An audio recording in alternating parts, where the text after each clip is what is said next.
Russian capital of St. Petersburg. The streets are empty, and with temperatures below freezing, most of the city has gone to sleep. But at a royal palace in the center of the city, a party is being planned. A party for just one person. The special guest is on his way and will be arriving in just a few minutes. Meanwhile, back at the palace, cakes and wine are being carefully laced with poison. The guest was headed straight for a trap. That night, a gang of high society men carried out an elaborate plan to kill and dispose of Rasputin, the famous mystical healer who had become the most hated man in Russia. We modeled the entire thing to show you why he was killed and the play-by-play timeline of his assassination. Very few people have lived a crazier life than Grigori Yefimovich Rasputin. He went from being a poor peasant that couldn't read or write to being a godlike saint, surrounded by royalty and power. But to really understand why he became so hated, we need to go back to the beginning. Rasputin grew up in a small farming village in Siberia and lived a pretty normal life, worked on the farm, got married, and had kids. But at the age of 28, something changed in Rasputin's life. Religion took over, and suddenly he left his town and family behind to go on a pilgrimage. Wandering from town to town, he started developing a small circle of followers who prayed with him and listened to him preach. Everywhere he went, priests and villagers were captivated by his charisma and his unique ability to heal people. Rasputin continued walking all across Russia, claiming to heal people's illnesses, and by 1905, he had earned a godlike reputation. This reputation finally led him all the way to the top, when the Empress of Russia asked him to heal her son, who had been suffering from hemophilia. Despite his serious condition, Rasputin took away his medication, began praying for him, and miraculously, he got better. Whatever he had done, it earned him the trust from the most powerful woman in the country, and soon, the Empress became close friends with Rasputin, often depending on him for his wise advice. In just a handful of years, Rasputin's holy reputation had taken him from the bottom, all the way to the top. But his divine, supernatural image had a dark side. Rasputin was an alcoholic, one that partied and had constant affairs with his followers. In 1915, police set up a secret surveillance team and started following his day-to-day activities. On the 19th of February, Rasputin was seen coming out of a building with two ladies. He never returned home until 3 in the morning.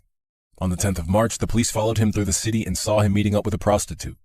On the 12th of May, Rasputin brought a different prostitute back to his flat and locked her in a room until she was later set free by a servant.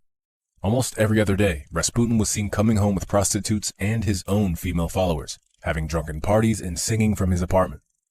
Despite his wild life, he remained close friends with the Empress, and this brought him an immense amount of power. So much so that Rasputin started making his own political decisions, appointing new ministers and giving advice on the war. The public was turning on Rasputin. To many, the Tsar and the Empress had become puppets, being controlled by the evil and corrupt Rasputin. At the time, the media wasn't allowed to report on this, but as things got more and more tense, newspapers were willingly paying censorship fines just to write about Rasputin's influence over Russia. All of this anger finally came out in November 1916, when politician Vladimir Purishkevich was giving a speech at the Russian parliament. Зло исходит от темных сил, во главе которых стоит Распутин. Уже несколько ночей я не могу сомкнуть глаз, представляя себе эти письма и послания, которые этот безграмотный мужик пишет императрице. Царь больше не управляет. Он сдался. Российская империя рушится. Теперь все распоряжения исходят от Распутина. Пока он жив, мы не сможем победить. Although many across the country felt the same way, no one had expressed their hatred of Rasputin so openly, until now. In the audience that day was Felix Yusupov. Despite being part of the royal family himself, he despised everything Rasputin stood for. To him, Rasputin was the devil, and he had to be taken out in order to save Russia. And so, he called Purishkevich. Ваша речь не принесет желаемых результатов. Ну что ж, что можно сделать? Избавиться от Распутина. А кто это сделает? В России есть люди, которые это сделают. И вы сейчас разговариваете с одним из них. With that message, it was clear that both men were on the same page. And just a week later, they met on board Purishkevich's train, which was parked at a nearby train station. Yusupov had brought along Grand Duke Dmitry Pavlovich, the Tsar's cousin, Dr. Lazarev, an old military friend, and Lieutenant Sergei Sukhotin.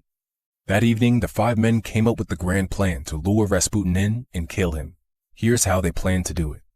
On the chosen night, the gang would meet at Yusupov's palace in the center of the city. At precisely 1 a.m., Yusupov would go to pick up Rasputin, driven by Dr. L, who would be dressed as a chauffeur. When they got back to the palace, Dr. L would park close to the entrance in such a way that would hide Rasputin from the street. They knew that Rasputin had 3 security agencies protecting him, so it was likely that spies would be keeping an eye on his every move. Once inside the palace, Dr. L would join the rest of the gang in a room upstairs, while Yusupov and Rasputin would go down to the basement, which the gang had turned into a lavish dining room. Here, the thick concrete walls would stop any screams or gunshots from being heard outside the palace. During the party, Yusupov would offer Rasputin various cakes and wines that had been laced with powerful cyanide poison, and if all went well, Rasputin would be dead in just 15 minutes. To get rid of any evidence, the gang would then drive to Purishkevich's train, burn Rasputin's clothes, and park the car on the cargo wagon, ready to leave St. Petersburg later that night. The gang would then walk through the city to another car and drive back to the crime scene. Finally, they would wrap up Rasputin's body, drive to a nearby bridge, and throw him into the icy river, hopefully never to be seen again. But all of this would only happen if Rasputin agreed to come to the party in the first place. They needed a way to lure him in. And so, Yusupov started faking chest pains and went to Rasputin for his healing powers. Throughout the month, the two met up several times, and Yusupov managed to become Rasputin's friend. With every meeting, Rasputin always asked to meet Yusupov's wife, 21-year-old Irina. Yusupov was never going to let Rasputin anywhere near his wife, but it did give him an idea. He told Rasputin that Irina would be throwing a party with her friends on the 29th, and invited Rasputin to come and meet her. Rasputin, being the old man, couldn't resist. The night of the assassination had arrived. It was a particularly cold evening, and by 11 p.m. the streets were empty. It was time to start the party. Purishkevich left his train at 11:15 and nervously waited to be picked up.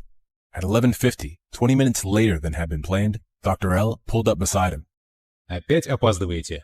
Извини, я чинил колесо, оно лопнуло по дороге сюда. Purishkevich got in, and together they drove to the Yusupov palace.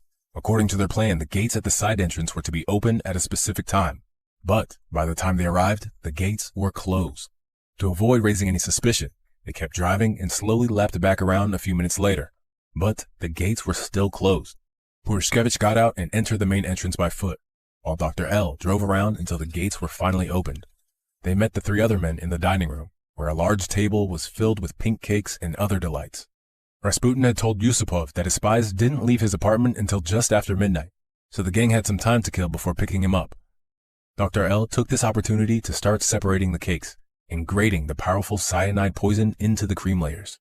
Then he poured several glasses of red wine and laced them too. Meanwhile, back at his apartment, Rasputin was getting ready for the party. For him, it was going to be another good night. Although he agreed not to tell anyone where he was going that night, he couldn't keep it in, and ended up telling his daughter and his secretary. Back at the palace, the gang were adding the final touches to the party. In order to make it seem like the party guests had just moved upstairs, they placed left-behind bits of cake and drinks on the table and began playing music on the gramophone. With everything in place, Yusupov and Dr. L left to go and pick up Rasputin at around 12:15. 45 minutes later, the gang heard a car pulling into the palace. Yusupov and Rasputin entered the dining room, while Dr. L joined the rest of the gang upstairs. So far, everything was running on time, and when the deed was done, the gang would make their way downstairs to hopefully find their enemy dead on the floor. For the next half an hour, the gang stood at the top of the staircase, trying to listen in to the muffled conversation. Then Yusupov ran upstairs to tell them that Rasputin was not eating or drinking anything. Господа, все идет не так. Эта тварь не ест и не пьет. Что нам делать? Потерпите. Вернитесь и попробуйте снова, но ни на минуту не оставляйте его одного. Yusupov returned to the basement, and after another half an hour, the gang heard 2 corks being popped and the chinking of glasses. It seemed like it was only a matter of time now. But another 30 minutes went by, and the conversation didn't stop. Yusupov rushed upstairs for a second time. Это невозможно. Он выпил 2 бокала вина, съел несколько кусков пирога и, как видите, ничего не произошло. Абсолютно ничего. И хуже всего, он начинает спрашивать, когда же встретиться с Ириной. Возвращайтесь. Яд обязательно сработает. Нужно лишь немного времени. Yusupov rejoined his guest and continued to fake pleasant conversation. But with every glass of wine, Rasputin was becoming more impatient, and it seemed like his supernatural powers were somehow overcoming the poison. After another half an hour of constant drinking, Yusupov ran upstairs and told the gang that the poison simply wasn't working. Это безнадежно. Может быть, мы покончим с ним в другой день. Никогда. Если он уйдет сегодня, он уйдет навсегда. Мы должны покончить с этим сегодня ночью. А что, если я застрелю его? Быстрее и проще. Хорошая мысль. Сейчас не важно, кто его убьет. Важно лишь одно. Он должен быть мертв. Сегодня. Во что бы то ни стало. Without hesitation, Yusupov picked up his pistol and returned to the basement. It didn't take long until the gang heard a loud bang and a body hitting the floor. They rushed downstairs to finally see their enemy lying on the floor. His body was still twitching, and he let out a few weak breaths, but they were sure that Rasputin was finally dead. Without wasting any more time, they turned off the lights and continued following the plan. 3 of the men made their way to Purishkevich's train to start burning the evidence. Since Lieutenant S looked the most like Rasputin, he was wearing his coat. That way, any spies that were following them might think Rasputin was inside the car. Back at the palace, Yusupov and Purishkevich were trying to process what they had just done. It had taken them longer than expected, but their plan was almost over.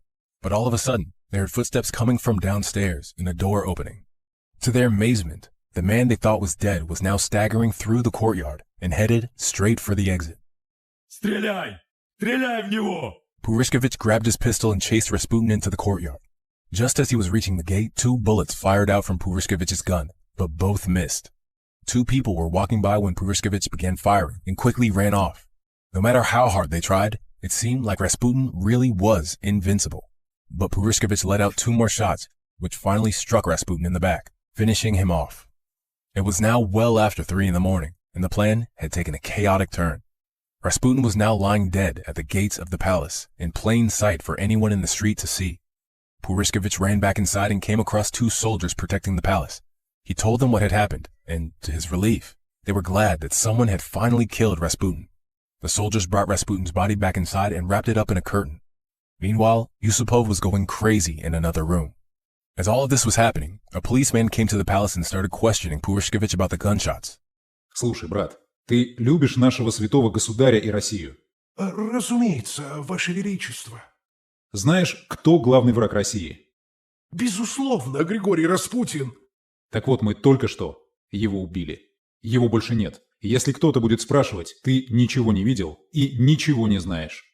Послушайте, Ваше Величество, если спросят, а я не под присягой, я ничего не скажу. And just like that, the police officer was let go. The rest of the gang returned 5 minutes later, still carrying Rasputin's clothes. As it turned out, the stove on board the train was too small, and Rasputin's coat and shoes didn't fit inside. Nonetheless, the gang had no time to waste, and so they put Rasputin's wrapped-up body into the back of the car and hit the road. To avoid suspicion, they drove slowly, eventually leaving the city and arriving at the Petrovsky Bridge. Without wasting any more time, they tied some weights to his body and threw him into a hole in the ice, along with his coat and his shoes. It was now 5 in the morning, and the gang finally arrived back to the palace, only to find that they had left behind Rasputin's other shoe and bloodstains all over the courtyard. It was simply too late. All the men went back to their homes. Whatever happened next was up to fate. Just 2 days later, blood was discovered on the Petrovsky Bridge, and a boot was found sticking out of the ice. Police began searching down the river and quickly came across Rasputin's body, frozen under the ice. There was no hiding who did it. The 5 men had done very little to cover up their crime. Everyone knew where Rasputin was that night. Despite this, the Tsar thought that arresting any of them might heighten the already tense political scene going on throughout Russia. Pavlovich, Dr. L, and Lieutenant S eventually left Russia. Purishkevich stayed in Russia but died just a few years later. Yusupov, the man behind the whole thing, was exiled and spent the rest of his life in France with his wife Irina. Prince, au soir de votre vie, lorsque vous repensez à Rasputin, quel sentiment éprouvez-vous à son égard? Le dégoût. Dans des circonstances identiques, si vous aviez à prendre une décision identique, referiez-vous ce que vous avez fait? Oui.